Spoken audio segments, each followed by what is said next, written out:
शिवाय नमः। नानाविधपरिमलपत्रपुष्पाक्षतां समर्पयामि। श्री छत्रपति शिवाजी महाराजाय नमः। ध्यायामि ध्यानं समर्पयामि आवाहयामि आसनं समर्पयामि। सकल पूजार्थे हरिद्रादि कुंकुम विलेपनं समर्पयामि। योपां पुष्पं वेद पुष्पवान् प्रणवान् पशुमान् भवति।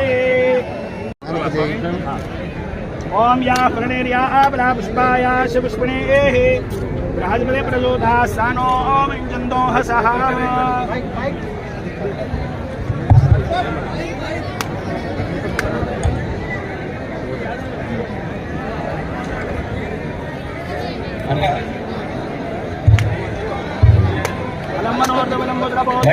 तस्मात् तस्मात् शिवं मे स्यात् तदशान्तिं प्रयच्छ मे।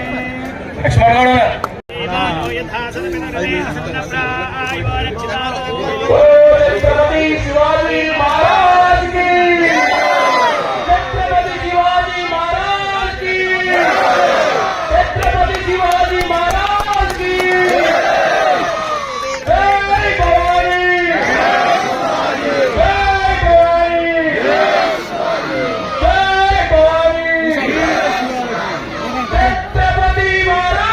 కార్యక్రమం ఉంది. జై శివాజీ, జై శివాజీ, జై భవానీ, జై భవానీ, జై శివాజీ.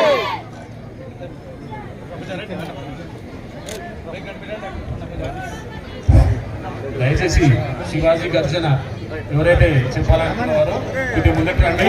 ఫస్ట్ శివాజీ గర్జన ఉంటది, తర్వాత శ్రీ పార్లమెంట్ సభ్యులు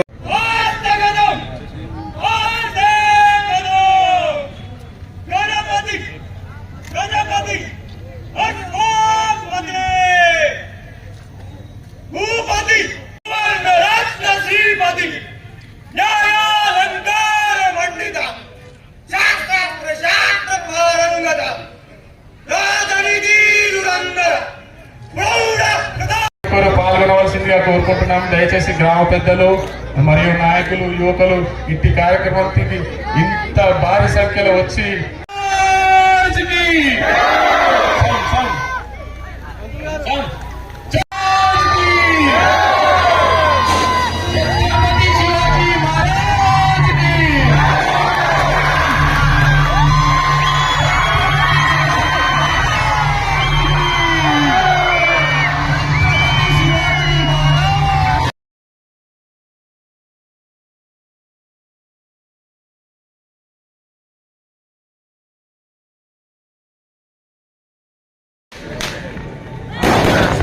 గారు ఎక్కడున్నా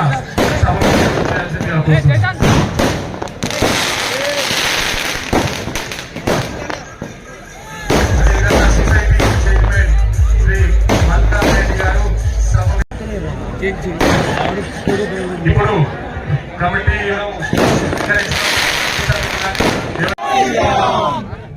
జై శ్రీరామ్,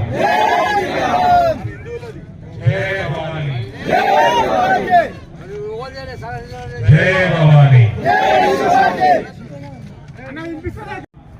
ఇదేమో మనం పాలించిన పార్టీలు ఉన్నాయి కదా 2014 కంటే ముందు, వాళ్ళు అంబేద్కర్ గారు రచించిన రాజ్యాంగాన్ని గౌరవించలేదు.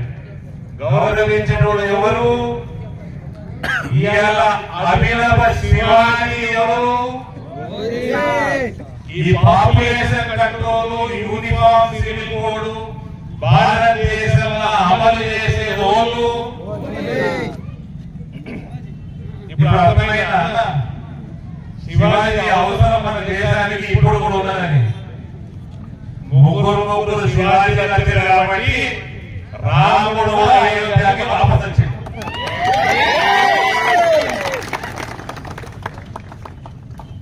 ఇక మా తమ్ముడు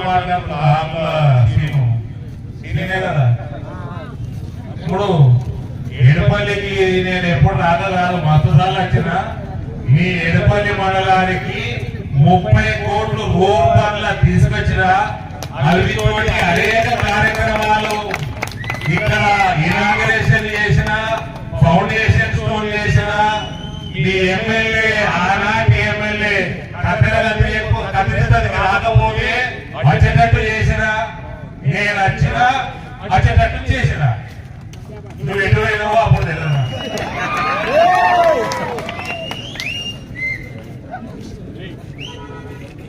మన రైల్వే స్టేషన్ తెరిపించే బాధ్యత కూడా నాదే.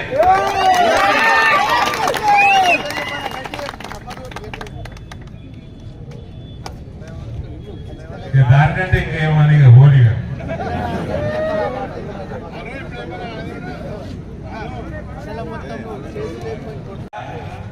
రైల్వే ఓవర్ బ్రిడ్జ్ కట్టినట్టు కడతలేరు, ఏ పార్లమెంట్ కడతలేరు. 5 అయిపోయినాయి. 6వ మాట శంకుస్థాపన చేసిన 7వది ఇదే.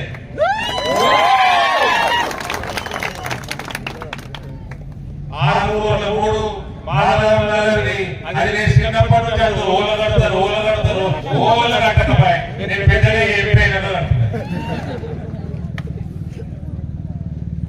అరసపల్లిలో ఒకటి, ఎడపల్లి నెక్స్ట్, బోధను ఎడపల్లి తోటి బోధన అంబేద్కర్ చౌరస్తా దగ్గర ఉన్న దాని తర్వాత ఉన్నది కూడా అది కూడా లైన్ ఉన్నది. ఇది ఆలస్యం ఎందుకని అంటే ఇగో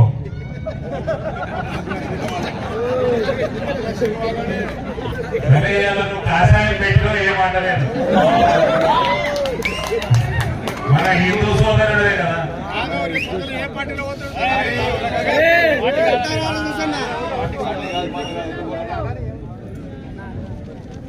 తిరిగి అందరూ రాముడి దగ్గరికి వెళ్తారు. అందరికీ రాముడే దిక్కు. అన్న రఘునందరావు చెప్తాడు, నాకు వాళ్ళందరూ హిందువులే. మధ్యలో పట్టకాయకి అటు తిరిగి మన దగ్గరికి వెళ్తారు మళ్ళా. కాబట్టి బ్రహ్మాండమైన శివాజీ విగ్రహం చాలా గ్రాండ్ గా అది కట్టడం, రాతి విగ్రహం ఇంత మంచిగా వస్తుందని నేను అనుకోలేదు. ఎడపల్లి గ్రామస్తులందరికీ కూడా మనస్ఫూర్తిగా శుభాకాంక్షలు చెప్తున్నాను. ఈ కార్యక్రమానికి ముఖ్య అతిథిగా నన్ను పిలిచి దీన్ని ఇంత బ్రహ్మాండమైన విగ్రహాన్ని ఆవిష్కరించిన అవకాశం నాకు ఇచ్చినందుకు గ్రామ ప్రజలకి, కమిటీ సభ్యులందరికీ కూడా శిరస్సు వంచి పాదాభివందనం తెలియజేస్తాను. నేను ఒక్కటి చెప్తా, ఎలక్షన్లు ఓళ్ళ మధ్యలో శివాజీ ఔరంగజేబ్ మధ్యలో ఒక నాయకుడు నడుస్తాడు. కిందికి వెళ్ళి కన్యాకుమారికి వెళ్ళి కాశ్మీర్ దాకా నడిచిండు. ఇప్పుడు ఎడమకి వెళ్ళి గుడి దాకా నడుస్తున్నాడు. ఆయన భారత్ జోడో అంటున్నాడు. ఆయన ఎంపీ కర్ణాటక భారత్ తోడు అంటున్నాడు. కాబట్టి నేను పేర్లు తీసుకొని మీడియా మిత్రులు మళ్ళా మీరు ఊహించుకొని రాసుకోండి. ఈ ఎలక్షన్ వల్లకి శివాజీకి ఔరంగజేబుకి మధ్య ఇక ఓటేస్తారు తెలుసు కదా, తెలుసు కదా.